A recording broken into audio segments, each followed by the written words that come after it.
In the far edge of the galaxy, there was a name that every alien man feared. They spoke it in low voices, afraid that even saying it too loud might bring her attention. Her name was SciFi. And she was not like anyone else. She was not the biggest, not the tallest, and not the strongest looking. But she carried a presence that froze even the most dangerous warriors.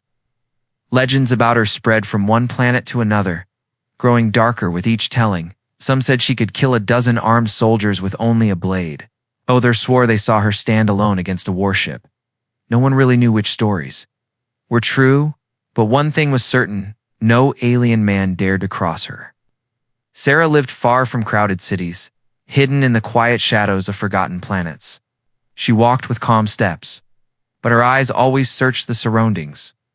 Every scar on her skin told a story of survival. Her weapons were always near, ready for the next fight. She never trusted anyone, because everyone she had trusted in the past had betrayed her. She had learned that in this galaxy, mercy was weakness, and weakness was death. One cold evening, on a dusty moon market, Sarah moved through the crowd. The alien traders whispered as she passed, their eyes avoiding hers. Some pretended to look at their goods, but she knew they were watching her from the corner of their vision. She could feel the fear in the air. It was the same everywhere she went. But this time, there was something different. She felt more eyes on her than usual. She knew the signs, hunters. As she turned down a narrow alley, 6 alien men stepped out from the shadows. Blocking her path, their armor was marked with the red symbol of the Kern Syndicate, one of the most feared mercenary groups in this sector. Their leader, a tall insectoid alien with glowing green eyes, tilted his head. SciFi, he hissed. Our boss has been looking for you. She didn't flinch, didn't blink. Her voice was calm, like cold steel. Tell your boss he should have sent more men. The alley grew silent. The mercenaries shifted uneasily. They had heard the stories. They knew that the woman standing in front of them had survived battles where armies had failed. But fear mixed with greed, they wanted the reward for her. Capture weapons hummed to life. Sarah's hands moved towards her blades. And then, something unexpected happened. A human man stepped into the alley from behind the mercenaries. He didn't look like a soldier. He wore a simple travel jacket. Dusty from the road, his eyes scanned the scene, then stopped on Sarah. There was no fear in them. It's only curiosity. What's going on here? He asked casually, as if walking into an argument at a bar. The mercenary leader turned, surprised.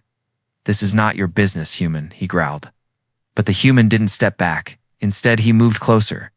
Looks like you're ganging up on one woman, he said. Doesn't seem fair. Sarah's eyes narrowed. Why was this human speaking to her like she was just another person? Every alien man she had ever met looked at her with fear or hatred or both, but this human's gaze was steady.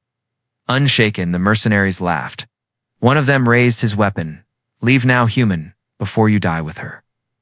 The human didn't move, and that's when Sarah saw something strange. He wasn't being brave. He was being normal, like he didn't believe the stories at all.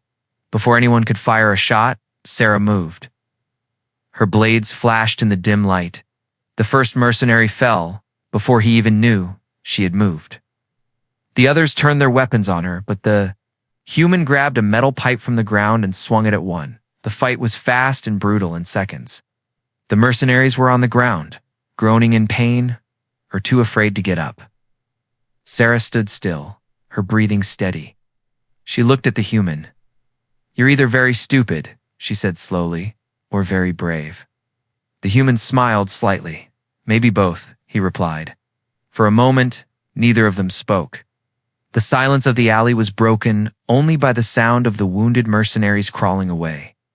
Finally, Sarah said, Walk away, human, and forget you saw me. But something in the way the human looked at her told her he wouldn't, and for the first time in years, she felt something other than fear or anger. She felt curious. Somewhere in the shadows above, another pair of eyes watched them. A silent figure turned away and spoke into a communicator. We found her. He said, and she's not alone anymore. The next morning. The sun rose slowly over the dusty horizon of the moon, painting the streets in pale gold. Sarah sat alone in a small, dim cafe near the edge of the market, her hood pulled low, her eyes scanning every shadow. She had moved here from the alley fight hours ago. But her mind was still on what happened. She had met hundreds of people in her life, but never one like him, that human. The one who didn't flinch, didn't run, didn't even show fear in his eyes. She didn't even know his name, and yet his face stayed in her mind. It wasn't just his boldness. It was the way he looked at her, like she wasn't a monster. Like she was just a person that was dangerous. Because Sarah knew that letting anyone close was a mistake, and mistakes could get you killed. As she sipped her drink, she caught movement in the reflection of the glass. Her hand slid to the blade, hidden under the table, but instead of an assassin, it was him. The human walked straight to her table and sat down without asking. "Morning," he said, as if they had known each other for years. Sarah's eyes narrowed. "You followed me?" she said, her voice flat. He shrugged. "Maybe," he replied. "Or maybe this is just the only place on this moon with decent coffee." She stared at him, trying to read his face. He didn't seem to be lying, but he also didn't seem to care if she believed him or not. "What do you want?" she asked. "Nothing," he said, leaning back in his chair. "Just curious." "Curiosity gets people killed," she said sharply. "Maybe," he said again, with that same calm tone. "But so does boredom." She studied him for a moment. He was human, through and through. Alien markings, no cybernetic implants, just a man in a worn jacket. But there was something about him that didn't fit the usual image of a drifter or a traitor. He had a way of watching everything without seeming tense. It was the kind of awareness that came from surviving more than one dangerous situation. "You're not afraid of me," she said finally. "Should I be?" he asked, raising an eyebrow. "Yes," she said without hesitation. "Then maybe I'm just bad at following advice," he replied, a faint smile tugging at his lips. Before she could answer, the door of the cafe swung open. 3 alien men stepped inside. Scanning the room, they were not mercenaries. But Sarah recognized them. They were informants. It's the kind who sold names and locations to the highest bidder. Her instincts screamed at her to leave immediately. But when she moved to stand, the human put a hand on her arm. "Wait," he whispered. "They're watching the door, not us." He was right. The aliens were focused on someone else entering behind them. A hooded figure slipped inside. Carrying a small metal case, the tension in the room thickened. Sarah could read a setup when she saw when there was about to be trouble. The human leaned closer. "Want to get out of here?" he asked. She hesitated. Her first instinct was always to move alone, to trust no one. But something about him made her pause. She gave a small nod. And together, they slipped out the side exit into the narrow streets. Outside, the air was sharp and dry. Sarah turned to him. "You need to stop following me," she said firmly. "You need better friends," he replied, "because those guys in there were ready to sell you out." She froze for a second. He wasn't wrong. The market was full of eyes, and it wouldn't take long before word of her presence spread. "Why do you care?" she asked. He looked at her for a moment, then shrugged. "Because you look like someone who's been running for a long time," he said. "And maybe you deserve a break." No one had ever said something like that to her before. Most people wanted her gone, dead, or out of their way. But this human, he wanted nothing from her that made him more dangerous than an enemy. "Name's Daniel," he said suddenly, extending his hand. She didn't take it. Instead, she said, "You should leave this moon, Daniel, maybe," he said again. With that same infuriating calm. "But maybe I want to see how this story ends." They walked together down the narrow path toward the landing docks. The market noise faded behind them, but Sarah could feel eyes watching from the rooftops. She knew someone was tracking her movements. Daniel seemed to sense it too. "Someone's tailing us," he murmured. She gave a short nod. "Keep walking," she said, "and don't look back." Ah! In the shadows above, a silent drone hovered, its lens focusing on them. Somewhere far away, a commander received the live feed. He smiled coldly. "The human is with her now," he said to his men. This changes everything. Sarah didn't know it yet. But the moment Daniel chose to stand by her side, the galaxy's fear of her would no longer be the greatest danger. The real danger was that now, her enemies had a way to get to her, and she was no longer fighting alone. The sun had already dipped behind the jagged cliffs of the moon when Sarah and Daniel reached the quieter side of the docks. The air here smelled of oil and metal, the hum of engines mixing with the slow creak of cargo cranes. It was a place where deals were made in shadows and questions were never asked. Sarah led the way. Keeping her hood low, her sharp eyes scanning for threats, Daniel followed a few steps behind. His hands tucked into his jacket, his calm presence strangely out of place in this dangerous corner of the galaxy. She didn't want him here, not because she thought he would slow her down, because she knew what happened to people who stayed too close to her. They ended up hurt, or worse, and yet she hadn't pushed him away. Not when they left the cafe, not when they crossed the busy market, and not even now. That was dangerous. Because the moment you let someone stay, the moment you cared, you gave your enemies a weapon. You're quiet, Daniel said from behind her, his voice light. Better than talking, she replied without turning. He gave a small laugh. Fair enough. Sarah glanced at him from the corner of her eye. He wasn't nervous. Not even here where most outsiders kept their heads down. It was as if he didn't understand how dangerous this place could be, or maybe he understood too well and just didn't care. They stopped near a cargo platform where small freighters were being loaded. Sarah checked the departure lists, looking for a ship that could take her off this moon without drawing attention. Daniel leaned against a crate, watching her. You always travel alone? He asked. Yes, she said sharply. Must get lonely, he said. She didn't answer. Lonely was better than dead. Before she could find a ship, a voice called from behind. Sarah Vey. She spun around. Her hand already on the hilt of her blade, an older alien stepped forward, his gray skin wrinkled, his robes worn. He didn't carry a weapon, but Sarah knew him, an information broker named Kelrick, someone who always knew too much about everyone. What do you want, Kelrick? She asked coldly. He smiled faintly. Word travels fast. And word says you have a human with you. Daniel raised an eyebrow. Glancing at Sarah, she stepped forward, closing the space between her and Kelrick. Forget you saw him, she warned. Kelrick's smile widened. I could. But others won't. Sarah's grip on her blade tightened, but Daniel stepped in, placing a hand gently on her arm. Not here, he said softly. Too many eyes. Kelrick gave a slow nod and backed away, disappearing into the shadows. Daniel looked at her. You know, he's going to sell that information to someone. I know, she said, her tone low, which means we have less time than I thought. They moved quickly, toward a small maintenance tunnel that cut under the docks. The dim light flickered, casting long shadows on the walls. Halfway through, Daniel spoke again. You didn't have to protect me back there. Sarah frowned. I wasn't protecting you. Sure felt like it, he replied, a small smirk on his face.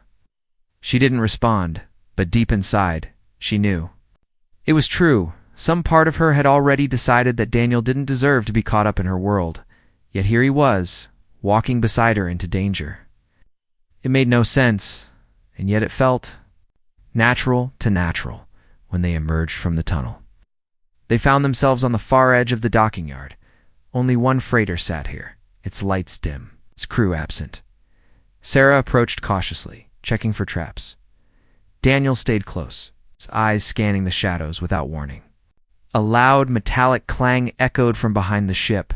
Sarah drew her blade. Daniel grabbed a loose metal bar from the ground, from the darkness.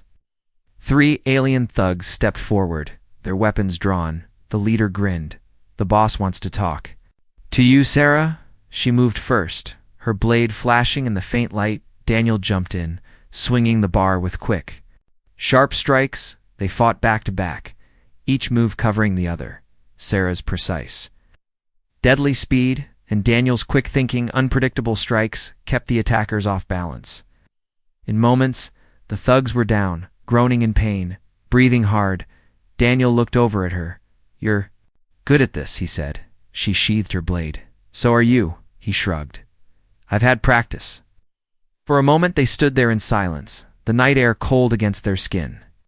Something had shifted in that fight. They weren't just 2 people crossing paths anymore.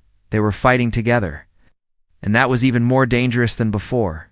She stepped closer, her voice low. "You still have time to walk away, Daniel." He met her gaze without hesitation. Not going to happen. Her eyes searched his for any sign of fear, but found none. It was then she realized something. Daniel wasn't staying because he didn't understand the danger he was staying. Because he chose to, somewhere far above them, hidden in the night sky. A long-range ship adjusted its course. The pilot's voice crackled over a cum line. "They're still together," he reported. "Orders."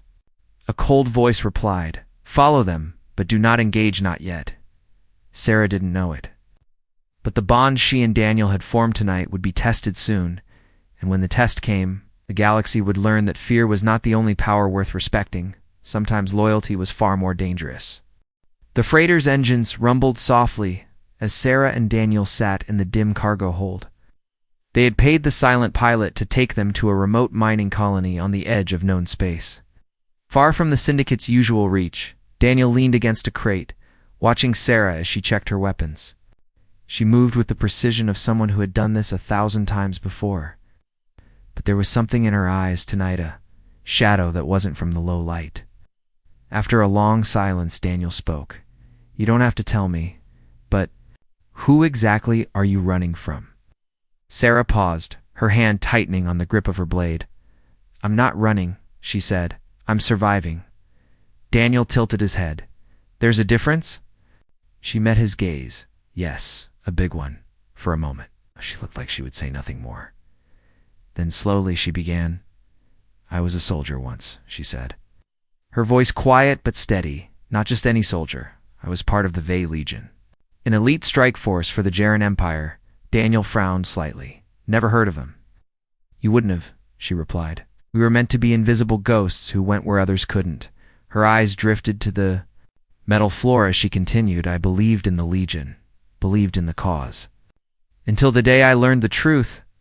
Daniel stayed silent, letting her speak. "They sent us on a mission to destroy what they called a rebel weapons facility," she said, "when we arrived. We found no weapons, no soldiers, just families. Civilians." Her jaw tightened. "I told my commander we had been lied to, that we couldn't attack.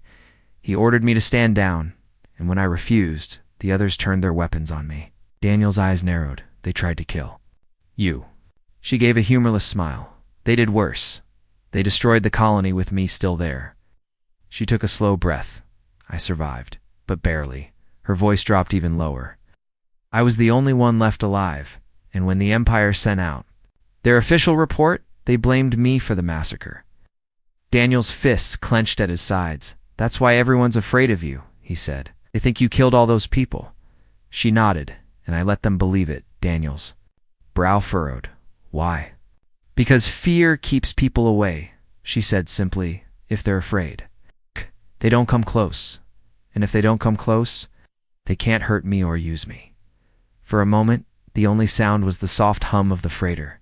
Daniel studied her face, seeing not the cold, untouchable warrior the galaxy feared, but a woman who had been carrying a weight too heavy for one person. "You've been alone since then?" he said. "Yes." She replied without hesitation. "It's safer that way." Daniel shook his head slowly. "Maybe," he said, "or maybe it's just lonelier." She looked at him sharply, ready to argue.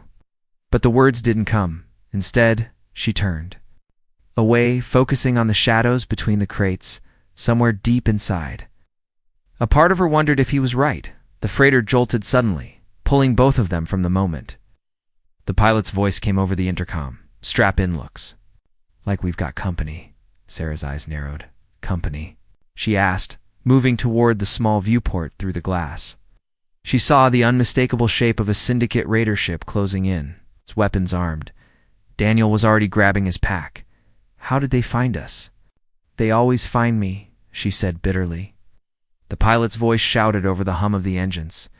"They're hailing us, want us to hand you over." Ow! Sarah's hand went to her blade. "Tell them no," she ordered. The pilot's voice was shaky. "That's easy for you to say. They'll blast us out of the sky." Daniel stepped forward. "Then we don't give them the chance," he said. "You know their tactics, right?" Sarah glanced at him. "Yes," she said slowly. I know every move they'll make before they make it. Daniel gave a quick grin. Then let's make sure they regret chasing us. The next minutes were chaos. Sarah moved through the freighter, like she was part of the ship itself, giving precise instructions to the pilot, rerouting power to the rear shields and guiding the ship through a narrow asteroid field. The Syndicate raider tried to follow, but every turn, every sudden drop, was exactly where Sarah wanted them to be. Daniel manned one of the side turrets, firing short, controlled bursts at the raider's engines. At the perfect moment, Sarah gave the order now. Daniel fired, the shot hitting exactly where the raider's shields were weakest. A burst of light filled the void as the raider spun off course. Limping away into the darkness, the freighter emerged from the asteroid field, battered but still flying in the silence that followed. Daniel leaned back from the turret, his heart pounding that he said between breaths was not boring. Sarah allowed herself the smallest smile. No, she agreed, it wasn't, for the first time in years she had fought not just for survival, but alongside someone she trusted. If only a little, and that thought was more dangerous to her than any Syndicate ship. Asterisk. The freighter touched down on the mining colony under a dark sky filled with drifting dust clouds. The air smelled of rust and metal, the ground shaking every few minutes from the deep rumble of drilling machines far underground. Sarah stepped off the ramp first, scanning the landing zone. Daniel followed, keeping one hand near the small blaster at his side. The pilot wasted no time lifting the freighter back into the air, leaving them in the faint glow of the colony lights. "This place looks friendly," Daniel said dryly. Sarah gave a quick glance. Friendly is overrated. The mining colony was small, just a cluster of metal buildings surrounded by tall rock spires. It was the kind of place people went to disappear. But Sarah knew better. If you stayed too long, even a place like this could become a trap. They headed toward the largest building, the only one with working power signs. Inside, the air was thick with heat and the smell of old machinery. Miners in dusty suits sat at metal tables, drinking and talking in low voices. No one paid much attention to them at first, but as they moved deeper into the room, Sarah noticed the subtle shift. People's conversations stopped. Eyes followed them. She didn't like it. Daniel felt it too. "Guess they don't get many visitors," he murmured. "Or they already know who we are," she replied quietly. They found a table in the corner, their backs to the wall. Sarah ordered a drink without taking off her hood. Daniel leaned in, keeping his voice low. "You think the Syndicate tracked us here?" She didn't answer right away. Instead, she let her eyes wander to a man sitting at the far end of the room. He was pretending to play cards, but hadn't touched his hand in minutes. Every so often, he tapped the side of his neck, an old signal. For someone listening through a COM device, Sarah's jaw tightened. "They're here," she said softly. Before Daniel could respond, the colony's loudspeaker crackled to life. "All workers, clear the streets immediately. Unregistered visitors have arrived." The doors burst open, and a group of heavily armed Syndicate soldiers stormed in. Their armor was black with crimson markings, their helmets reflecting the dim light. The miners scattered instantly, leaving only Sarah and Daniel in their corner. The squad leader stepped forward, his voice distorted through his helmet. "Sarah, you're coming with us." Sarah didn't move. Daniel glanced at her, waiting. She leaned closer to him and whispered, "Follow my lead." The soldiers spread out, cutting off the exits.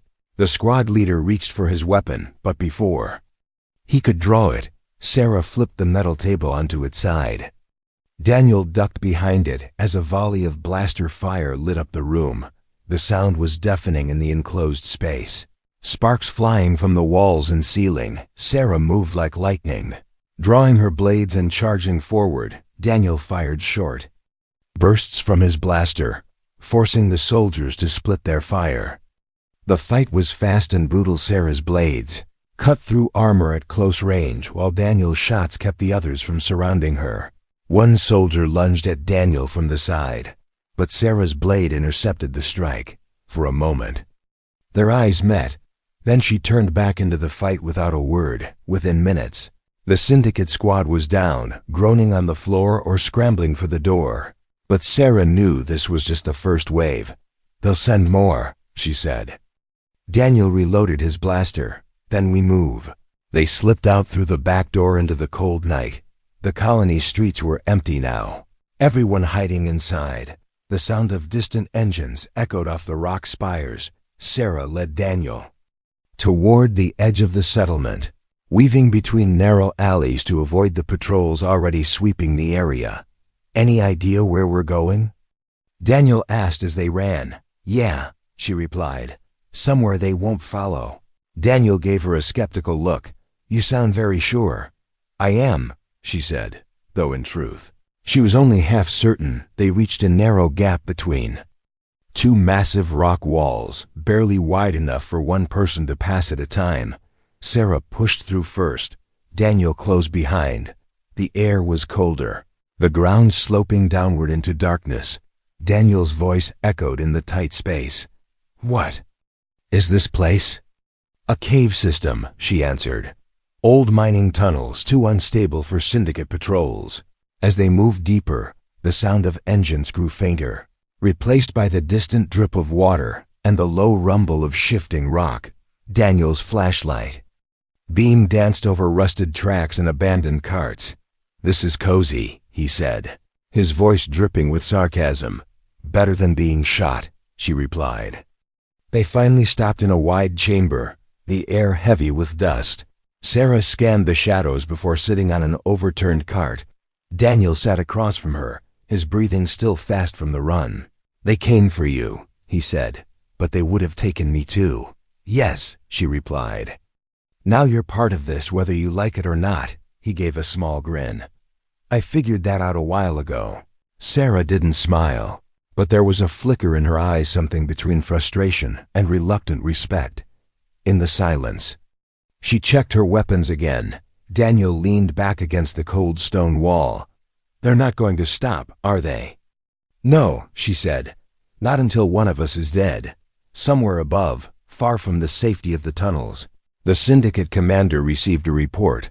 The voice over the com said, We lost the first team, but they're trapped inside the old mines. The commander's tone was calm, almost amused. Good, he said. Seal every exit. Let's see how long they last. The mining colony was supposed to be a place where no one asked questions, a place where the syndicate had little reason to waste resources. That was why Sarah chose it, but as soon as she and Daniel stepped off the small transport ship, she felt it in her bones. This place was already wrong.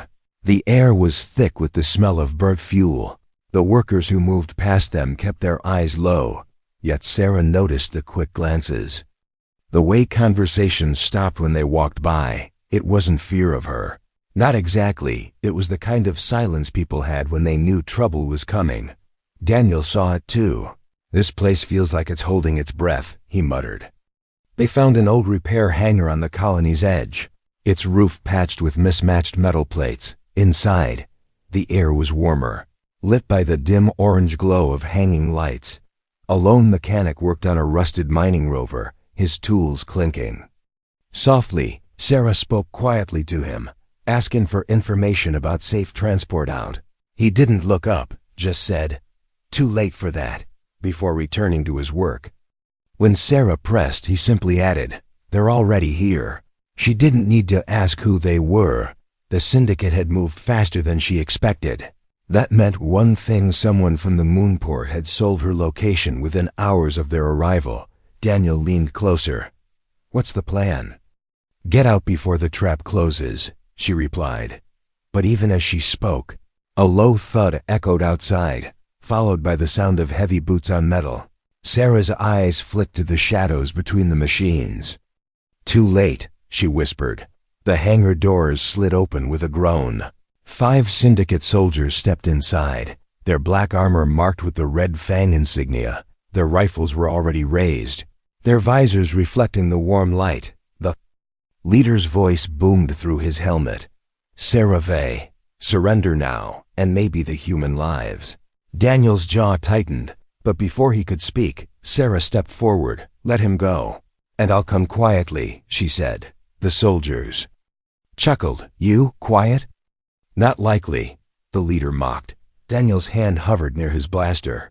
But Sarah's subtle glance told him to wait. She lowered her gaze slightly, appearing to give in.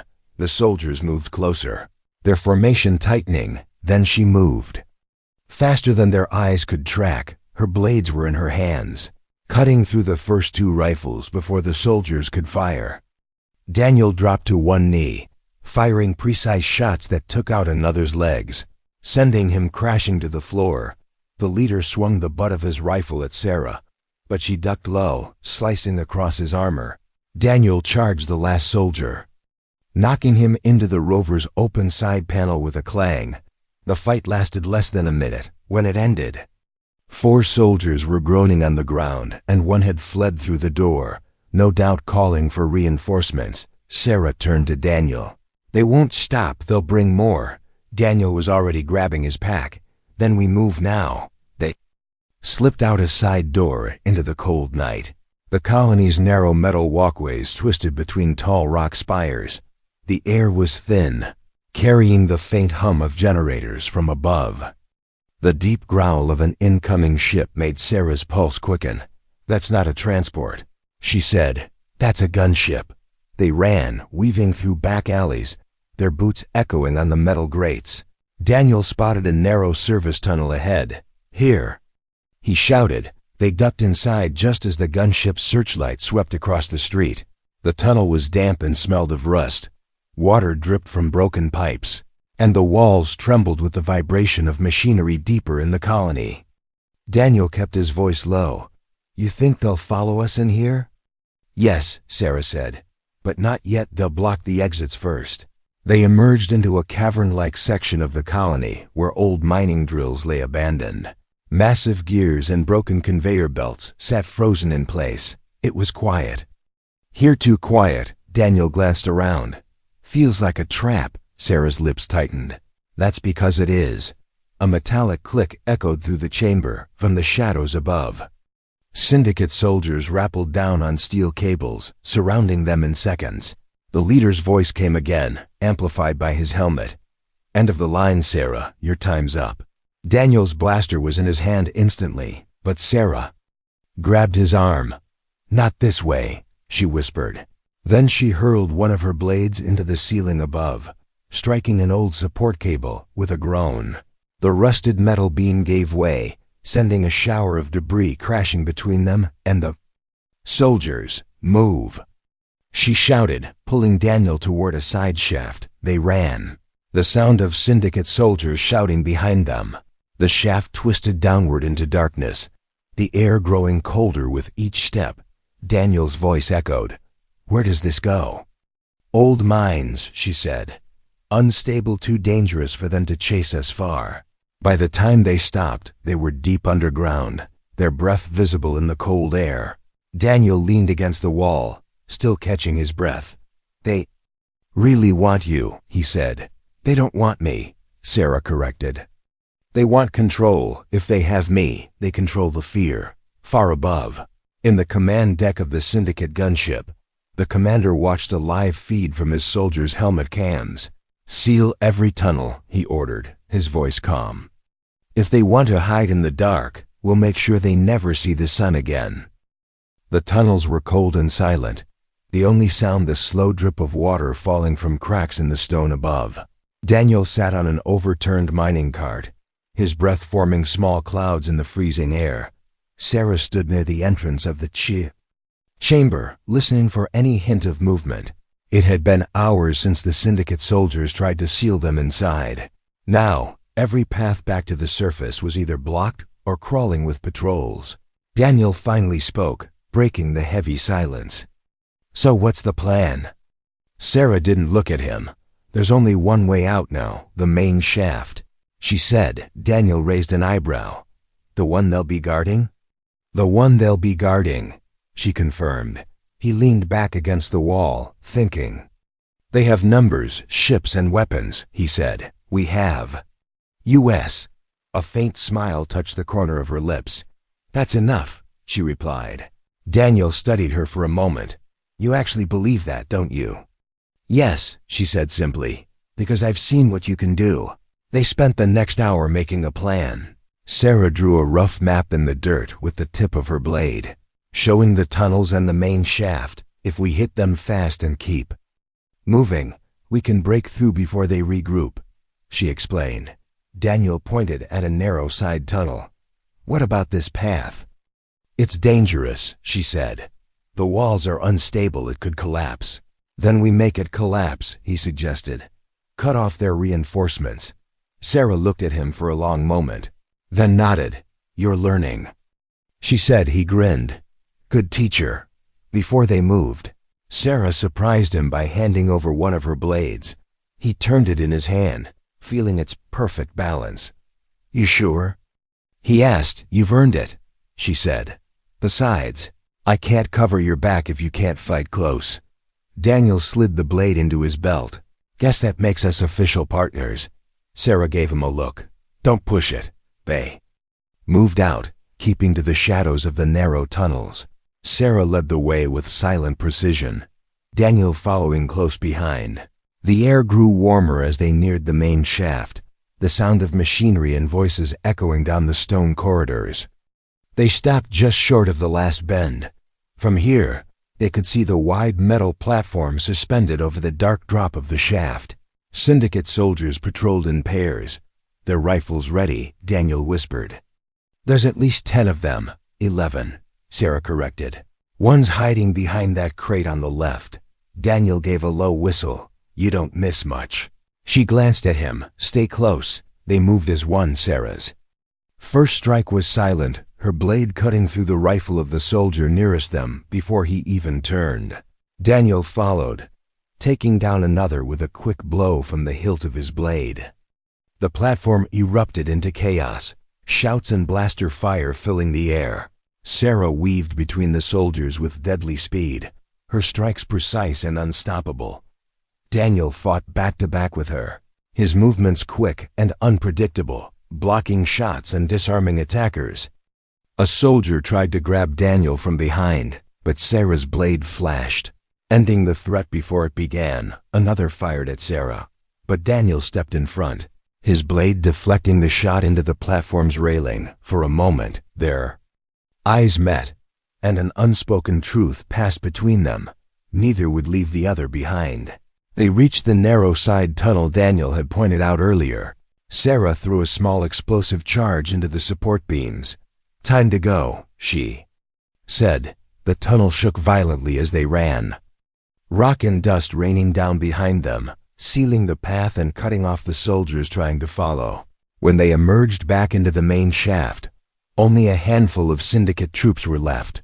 Sarah charged straight at the leader, knocking his weapon aside and forcing him back toward the edge of the platform.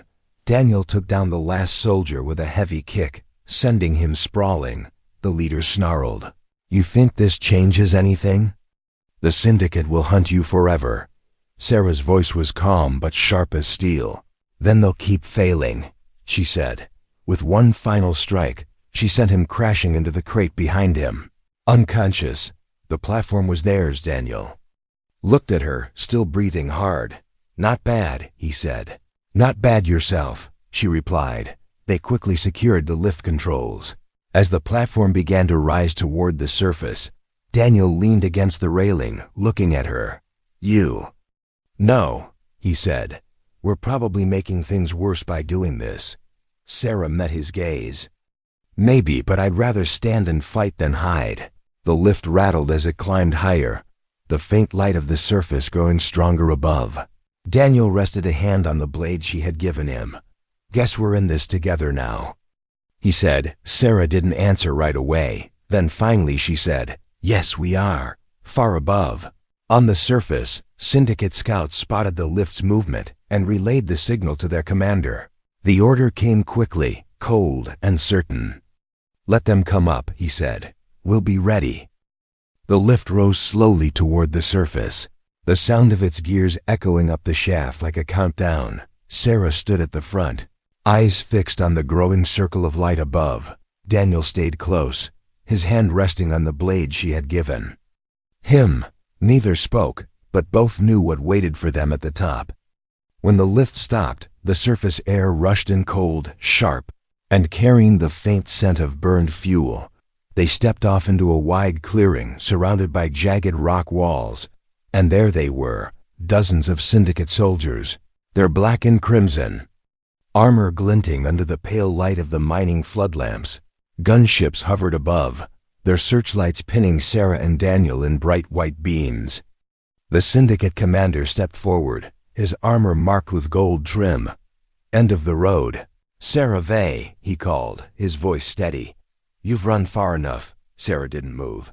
"You had your chance to take me before," she said, her voice carrying clearly across the clearing.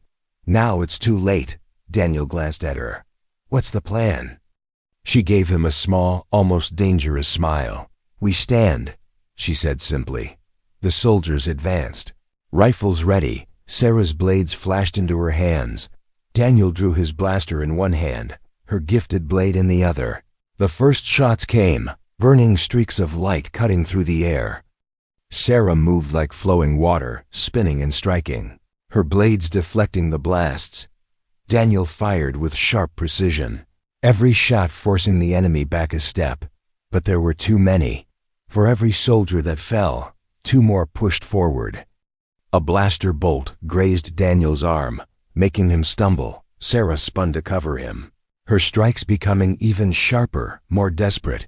"You still with me?" she asked without looking back. "Always," he replied through clenched teeth.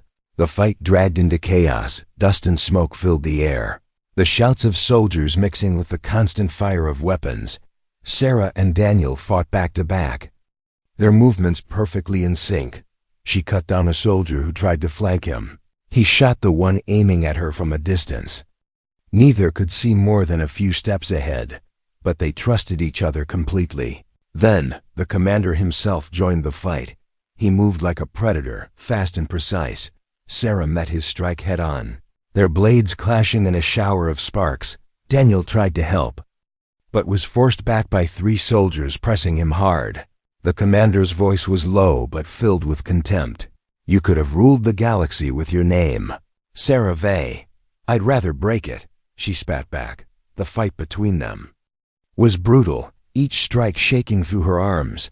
But Sarah had one advantage. She wasn't fighting alone anymore.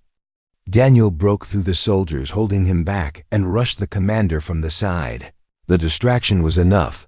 Sarah's blade slipped past the commander's guard, striking his weapon and sending it clattering to the ground. The commander stumbled. Daniel kicked him hard, sending him to his knees. Around them, the Syndicate troops hesitated, their leader defeated before their eyes. Sarah stepped forward, her blade at the commander's throat. "Leave," she said, her voice like cold steel, "and tell the Syndicate this fear doesn't work on me anymore." The soldiers slowly began to retreat, pulling back toward their gunships. The engines roared as the ships lifted into the air, leaving the clearing empty except for the two of them. Daniel lowered his weapons, breathing hard. "You know they'll come again," he said. "I know," she replied. For a moment, they just stood there in the quiet, the dust settling around them. Daniel looked at her, really looked at her. In the beginning, she had been the most feared woman in the galaxy, untouchable, unreachable. Now she was something else, not just a fighter, but a leader, someone who had chosen to stand for more than just survival. "You changed," Daniel said softly. Sarah shook her head. "No," she said. "You changed everything." They turned toward the open horizon. The mining colony was behind them, and the galaxy stretched ahead, dangerous, unpredictable, but theirs to face. Sarah sheathed her blades. Daniel adjusted the strap of his pack. "Where to now?" he asked. She gave a small smile. "Anywhere they're afraid to follow." As they walked, the wind carried away the last traces of the battle. Somewhere far above, in the blackness of space, Syndicate ships regrouped, their commanders already planning the next move. But for now, Sarah and Daniel moved forward together, and the galaxy would soon learn that when a human stood beside the woman every alien feared, everything truly had changed.